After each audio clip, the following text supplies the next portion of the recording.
This is my passion. This is Ike's Outdoors.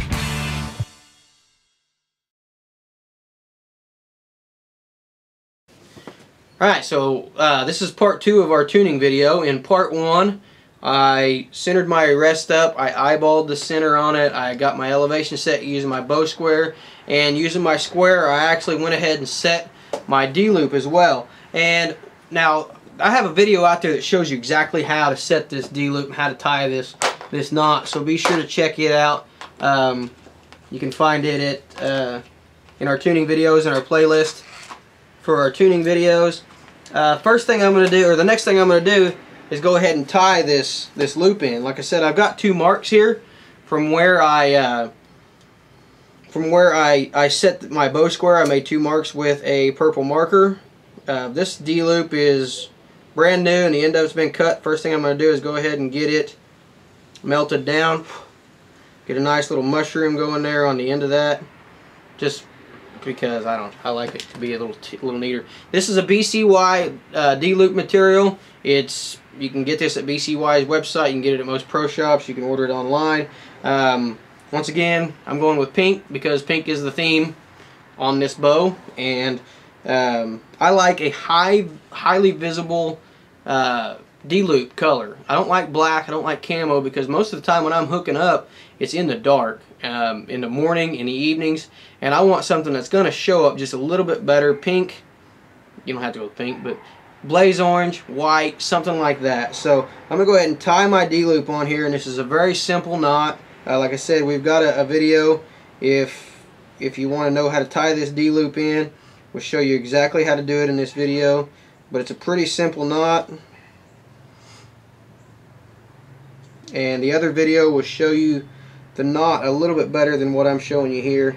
Like I said, I'm just showing you the steps in this series. I've already done videos on the how-to, you know, how to do this knot and how to put your tie your peep sight in, serve that in, and everything like that.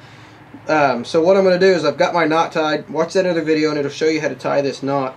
I got that end that I got the mushroom on, and it's right there, and it's keeping this knot from slipping. And I've got enough.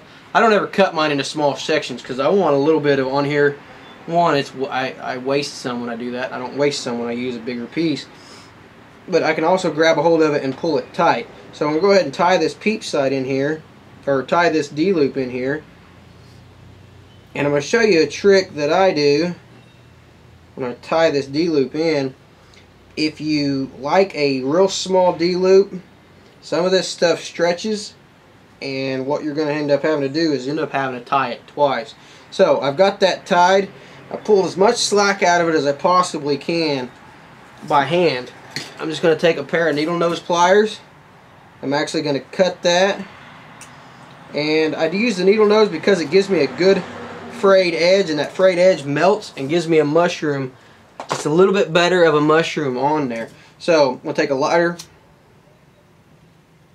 melt that D-loop down,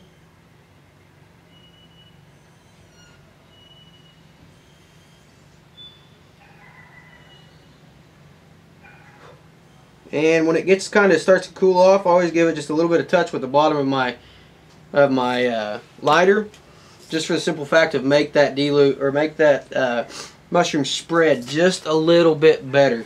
And I'm going to take my actual needle nose pliers, if I don't drop my brand new bow on the floor, and I'm just going to spread that. I'm just going to put them in there, and I'm going to spread that out, and you can see this loop's already getting pretty big. So the next thing I'm going to do is take these D-loop pliers right here, and I'm actually going to put this right under there, and I'm going to stretch this D-loop out. And you can see how much stretch this BCY material's got in it. And it's not just this BCY stuff, it's all this D-loop stuff. I've yet to find a D-loop material that doesn't have a lot of stretch to it. So you can see there, I've got a pretty good sized loop. I don't really like that. I like a smaller loop. So what I'm going to do is I'm going to take my needle nose pliers, and onto either one, it doesn't matter which one, I'm actually going to take them and I'm going to use that needle nose pliers to force that back through there and untie that. And then I'm basically going to tie it again now that I've got a lot of the slack pulled out of there. And it's going to give me a nice small loop. I'm going to bring that right back around, I'm tying the same knot I was tying before, and like I said, go check that video out, and you can see there, that's how much I'm pulling out of there. And I'm actually going to go take my needle nose pliers and cut that again, because I don't want to have to burn all that excess off there. Take my lighter,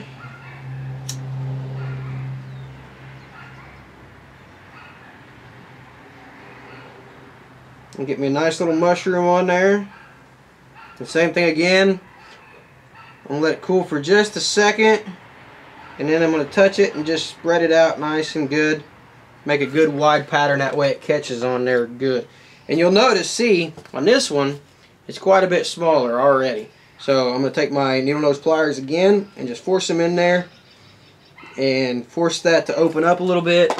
And that's handy because these are hard to get in here. And I'm actually going to take these, put them in there and spread them out.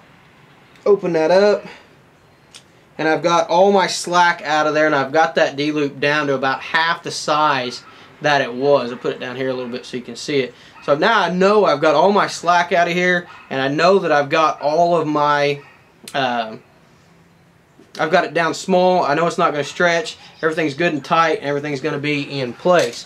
So now I've got my D-loop on. I'm going to go ahead and kind of tune my D-loop to my peep sight. Now I know where my peep sight goes. You're going to have to experiment with your peep sight a little bit to get it to where it goes. I measure mine and I know exactly where it goes, and 9 times out of 10 that falls right into place. And that's something that I recommend everybody do, because it's not going to change from bow to bow. It's pretty much going to be a standard measurement. So I know where mine goes pretty much, and that's why I've got it already set. But I'm going to kind of turn my D-loop, because once you start shooting this D-loop in, it's going to get really sunk in. And my peep sight is not setting absolutely perfect. It's setting pretty close, but it's not absolutely perfect.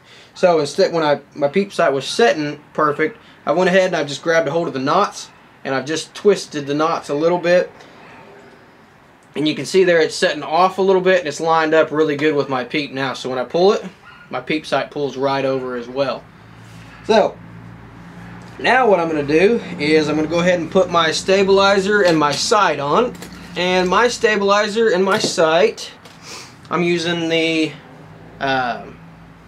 Trophy Ridge React, just a 5-pin sight. And these are going to come with the hardware that you need.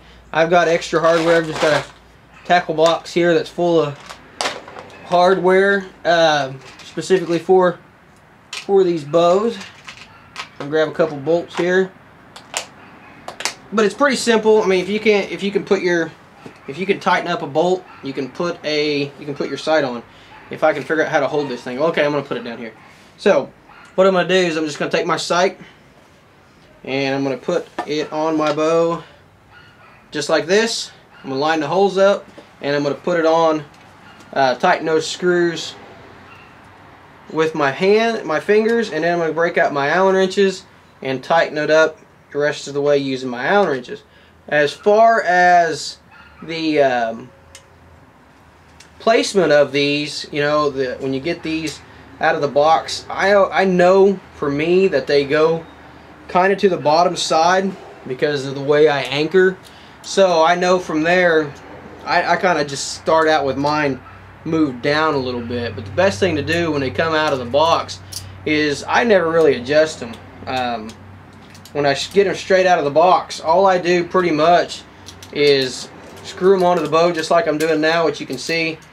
All I'm doing is screwing them right to the bow. I got my Allen wrenches, and I'm just going to tighten those things down good. And when I get it down good, I just hit the bottom. I'm just going to give it another quarter turn, and I'm there. So what I do when I get these things new out of the package is I actually just put them on there. And then when I step back, or when I get ready to shoot my bow, I just step back at like 8 to 10 yards and sight them in at that. And I sight them in at 10 yards, and you're not on at 20 yards, but at least you know at 20 yards you can hit what you're aiming at. And that's the main point. So I'll sight mine in at 10 yards and then move back to 20 yards. And we're going to cover sighting in your bow in another video here pretty soon. So nice little quarter turn. As far as the stabilizer goes, pretty simple. Stabilizer, I've got a quick disconnect on mine. I'm just going to take that off. Stabilizer is very, very simple to put on. You got your hole right there. Just turn that right on there, and if you're using a wrist sling, which I just don't use a wrist sling, put your wrist sling on under your stabilizer, tighten your stabilizer down, and you're good to go. So that's how to tie your D-loop. That's the next step that I do is I put my D-loop on, I go ahead and put my sights, and I go ahead and put my stabilizer on. Now the next thing I'm going to do is I'm going to go ahead and time this rest, which we'll cover with you guys just a little bit, and then I'm going to start actually getting ready to shoot this bow.